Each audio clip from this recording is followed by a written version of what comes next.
ఉందని బీఆర్ఎస్ భావిస్తుంది. ఏం చెప్తుంది అది ఇప్పుడు ఏం జరగదు. కాంగ్రెస్ కి ప్రజలు నమ్మి కొంత మద్దతు పలికారు. 1.8% తోని కాంగ్రెస్ కు గెలుపొందింది. గెలిచిన తర్వాత ఇప్పటి వరకు వాళ్ళు చేసింది అయితే ఇప్పటి వరకు ఏం కనబడట్లేదు. మీడియా సాక్షిగా పత్రికలు చాలా మంది బయట సమాజం కూడా మాట్లాడుతున్నారు. వీళ్ళని ఎందుకు గెలిపించుకున్నాం రా నాయన అని మాట్లాడుతున్నారు సందర్భం తప్ప అన్ని కూల్చివేతలు తప్ప కట్టడాలు ఏం లేదు, అభివృద్ధి ఏం లేదు. ఇలా మేము సూటిగా కాంగ్రెస్ నాయకులు సరే మీరు ఏడబోతారు, ఏం చేసుకుంటారు, మీరు ఆస్తులు సంపాదించుకోవడానికా, భూములు సంపాదించుకోవడానికా, లేకపోతే ముఖ్యమంత్రి రేవంత్ రెడ్డి గారి కుటుంబానికి దారాదత్తం చేయడానికా, లేకపోతే కొండా సురేఖ గారి ఓఎస్డీని తీసుకుపోయి అరెస్ట్ చేసి కొండా సురేఖ గారు ఏమేమి ఆస్తులు కబ్జాలు చేసిరు, ఏమేమి ఉన్నాయి అని చెప్పి తెలుసుకోవడానికి ఆయన ఓఎస్డీని అరెస్ట్ చేయడానికి ప్రయత్నాలు చేస్తున్నారా, లేకపోతే రేవంత్ రెడ్డి గారి కుటుంబం ఓఎస్డీని అరెస్ట్ చేస్తే రేవంత్ రెడ్డి గారి కుటుంబానికి ఎన్ని కోట్ల భూములు, ఎన్ని వందల కోట్ల భూములు దారాదత్తం చేసిరని చెప్పేసి కొండా సుష్మిత బయటపెడతాని భయపడుతున్నారా? వీళ్ళు ఏం మాట్లాడుతున్నారు అర్థం అవ్వట్లేదు. కానీ ఒక విషయం అయితే వాస్తవం అండి. ఇలా ఈ కుసర కాంగ్రెస్ వాళ్ళందరూ కలిసి ఈ తెలంగాణ రాష్ట్రం మీద పడి దోచుకుంటా ఉన్నారు. వీళ్ళు అచ్చ కాంగ్రెస్ వాళ్ళు కాదు, పచ్చ కాంగ్రెస్ వాళ్ళని కొండా సుష్మిత గారు స్వయాన మంత్రి గారి కూతురే అనడం జరిగింది. మేము సూటిగా ప్రశ్నిస్తున్నాం. కోమటిరెడ్డి రాజగోపాల్ రెడ్డి గారు ముఖ్యమంత్రి గారి మీద, ముఖ్యంగా కాంగ్రెస్ పార్టీ మీద మాట్లాడినప్పుడు మరి కోమటిరెడ్డి వెంకటరెడ్డి గారు మరి ఎందుకు షోకాజ్ నోటీసులు పంపలేదండి? కోమటిరెడ్డి వెంకటరెడ్డి గారి మంత్రి పదవి ఎందుకు తీసేయట్లేదండి? అదే జగ్గారెడ్డి గారు ఎన్నో సందర్భాలలో బహిరంగంగా ఎన్నో అధ్వానమైన మాటలు మాట్లాడి కాంగ్రెస్ పార్టీ గురించి ముఖ్యమంత్రి రేవంత్ రెడ్డి ఎందుకు ఆయనని మరి సస్పెండ్ చేయట్లేదు పార్టీ నుంచి, ఎందుకు ఆయనకు నోటీసులు పంపించట్లేదు? అంటే కేవలం ఈ రేవంత్ రెడ్డి గారి ఆస్తులు ఎవరైతే స్వయాన సుష్మిత గారు ఆయన యొక్క కుటుంబం కొన్ని వందల కోట్ల భూములకు దారాదత్తం చేస్తుంది వాళ్ళ అన్నదమ్ములకు అని చెప్పినందుకు. రెండోది, ఇలా రాహుల్ గాంధీ గారు నారీ శక్తి అంటారు, సామాజిక న్యాయం అంటారు, బీసీ మహిళ అని అండి వాళ్ళ తెలంగాణ సమాజం మొత్తం అడుగుతా ఉంది. అంటే ఒక కోమటిరెడ్డి రాజగోపాల్ రెడ్డికి ఒక న్యాయం, జగ్గారెడ్డి గారికి ఒక న్యాయం, నిజంగా పనిచేసిన ఎవరైతే 40 ఏళ్ల కాంగ్రెస్ ప్రస్థానంలో పనిచేసిన, కాంగ్రెస్ పార్టీలో పనిచేసిన చిన్నారెడ్డి గారికి ఒక న్యాయమా? ఇలా ప్రశ్నించిన కొండా సురేఖ గారికి న్యాయమా?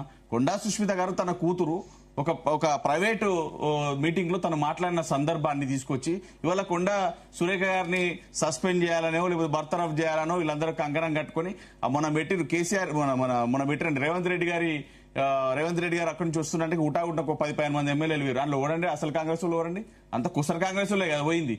ఇక్కడ ఏంటంటే అసలు కాంగ్రెస్ వాళ్ళు బయటకు పంపించి కుసర కాంగ్రెస్ వాళ్ళు ఈ పాలన చేద్దామనే ఉద్దేశంతో పనిచేస్తారు. ఇంకొక ముఖ్యమైన విషయం అండి, కేసీఆర్ గారి కుటుంబంలో ఒక ఆడబిడ్డను అడ్డుపెట్టుకుని బీఆర్ఎస్ పార్టీ మీద బురద జల్లాలని, బీఆర్ఎస్ పార్టీని ఆగం చేయాలని ప్రయత్నం చేసిన రేవంత్ రెడ్డి గారు కాంగ్రెస్ ప్రభుత్వం ఇలా అదే ఆడబిడ్డ, ఇలా అదే పార్టీ, మీ పార్టీకి చెందిన ఆడబిడ్డనే ఇలా మీ బతుకులు, మీ భాగోతాలన్నీ బయట పెడుతుంది. ఇలా కొండా సుష్మిత గారు మాటలు కాంగ్రెస్ పార్టీకి సిగ్గుచేటు. ఇలా కాంగ్రెస్ పార్టీ అంతా కూడా బయటకు వచ్చి మాట్లాడి కొండా సుష్మిత గారి గురించో కొండా సురేఖ గారి గురించి మాట్లాడకండి.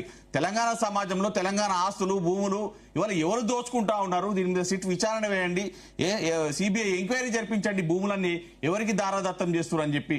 షెల్ కంపెనీల పేరుతో అసలు ఎంప్లాయీస్ ఉండరు, ఆఫీస్ ఉండదు, ఏది ఉండదు, 100 కోట్ల భూములు ఎందుకు రేవంత్ రెడ్డి గారి కుటుంబానికి దారాదత్తం చేస్తున్నారని స్వయాన మంత్రి గారి కూతురు సుష్మిత గారు అన్నారు. అంటే పాములు పట్టేటోడు పాము కాడే చచ్చిపోయినట్టు ఒక ఆడబిడ్డని అడ్డుపెట్టుకుని, కేసీఆర్ గారి కుటుంబంలో ఆడబిడ్డని అడ్డుపెట్టుకుని రాజకీయం చేద్దామన్న ఇవాళ కాంగ్రెస్ ప్రభుత్వం, రేవంత్ రెడ్డి గారు ఇవాళ అదే ఆడబిడ్డతోని ఇలా మాటలు పడే పరిస్థితి వస్తుంది. ఒకటి సరే మీరు అన్న పాయింట్ కన్సిడర్ చేసిన, అండ్ ఇంకొకటి సరే వాళ్ళు అంటారు కాంగ్రెస్ లో ప్రతి ఒక్కరికి వాక్ స్వేచ్ఛ ఉంటుంది, అందరికి కూడా సంబంధించి మాట్లాడడానికి స్వేచ్ఛ ఉంటుందని చెప్పేసి అంటారు. బట్ ఆ డెమోక్రసీ బీఆర్ఎస్ లో ఉందా? ఎందుకుంటుందండి? అందరూ ఎవరైనా మా పార్టీకి వాళ్ళ పార్టీకి చాలా డిఫరెన్సెస్ ఉంటాయండి. ఇప్పుడు మనం ప్రాంతం కోసం వచ్చిన పార్టీ, ఈ ప్రాంతం కోసం కొట్లాడిన పార్టీ, 10 ఏళ్ళు అద్భుతంగా సస్యశ్యామలంగా పరిపాలించిన పార్టీ. ఆ రోజు ఏ రోజు కూడా సబర్ణ వర్గాలకు తెలంగాణ రాష్ట్రంలో సస్యశ్యామలంగా ఉన్నారు. భూముల రేట్లు ఎంత అద్భుతంగా పెరిగినాయి. అప్పట్లో 2 కోట్ల ఎకరానికి ఉన్న భూమి ఇవాళ అమ్మడానికి పోతే కనీసం 80 లక్షలు కూడా ఎవడు కొనడానికి దిక్కులేదు. అలాంటి పరిస్థితి ఉంది. అప్పుడు మరి ప్రతి ఒక్కరు కూడా చిన్న మధ్యతరగతి కుటుంబాలు కూడా ఈఎంఐలు కట్టుకుని ఇల్లు కట్టుకుందాం అనుకున్న ఎంతో మంది ఎంప్లాయీస్ కానీ మధ్యతరగతి కుటుంబీకులు ఇలా ఇల్లు కట్టుకుంటే ఈ రేవంత్ రెడ్డి వచ్చి ఎడగులుస్తారా నాయనా అని చెప్పేసి నిన్న ఒక వీడియో బయటకు వచ్చిందండి. పాపం చచ్చిపోతున్నప్పుడు కూడా ఉరి శిక్ష వేసినప్పుడు కూడా చివరి కోరిక అడుగుతారే, మీరు ఇల్లు కూల్చేటప్పుడు కనీసం నోటీసులు ఇవ్వాల్సిన బాధ్యత మీకు లేదా? అకస్మాత్తుగా కూల్చేస్తే మా బతికేందని చెప్పి ఒక ఆడబిడ్డ విలువలాడుతూ ఏడుస్తున్న పరిస్థితి మనం చూస్తా ఉన్నాం. ఇలాంటి దుర్మార్గపు పాలనలో కాంగ్రెస్ పార్టీ నడుస్తుంది తప్ప ఏం చేస్తుందండి? ఇక్కడ పెట్టుబడులు లేవు, పరిశ్రమలు లేవు అని వీళ్ళు ఏంటంటే కేవలం దాచుకోవాలి, దోసుకోవాలి అనే కాన్సెప్ట్ లో ఉరికొచ్చిందండి అమెరికా పోయి రేవంత్ రెడ్డి గారు. ఎందుకు వచ్చారు?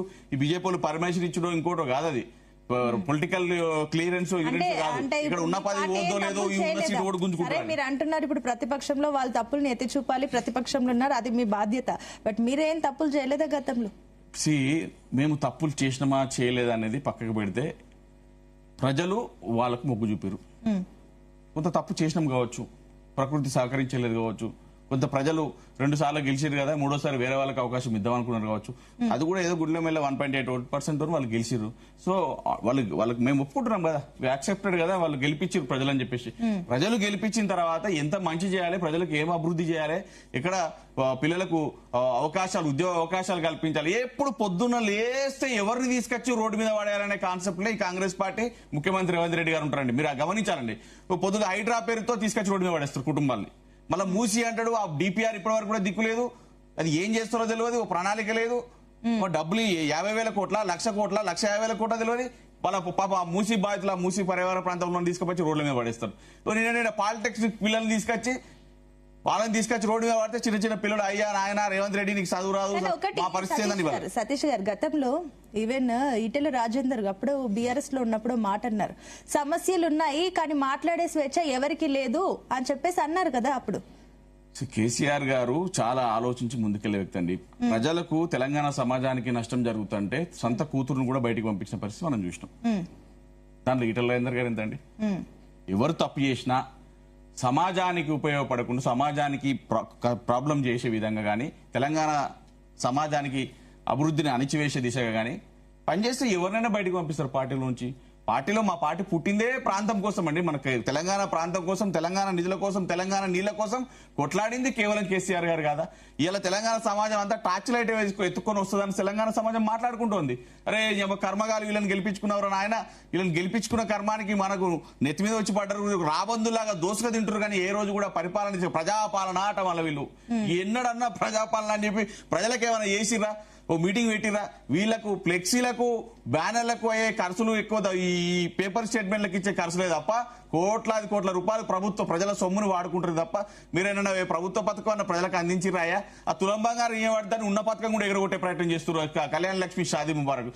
నిజం సిగ్గుండాలి ఏదని ఉంటే ప్రజాక్షేత్రంలో మీకు నిజంగా ప్రజలు కట్టబెట్టిరు, 5 ఏళ్ళు మీరే ఉంటారు, మిమ్మల్ని ఎవరు కాదని వేరేటోడు ఎవరు రాడు, ఉన్నది 5 ఏళ్ళన్నా పేరు తెచ్చుకునే ప్రయత్నం చేద్దాం అనే ఒక ప్రయత్నంలో బాగా పనిచేయాలి తప్ప ఇట్లాంటి చేయొద్దండి. ఓకే అండి, సురేష్ యాదవ్ గారు గుడ్ మార్నింగ్.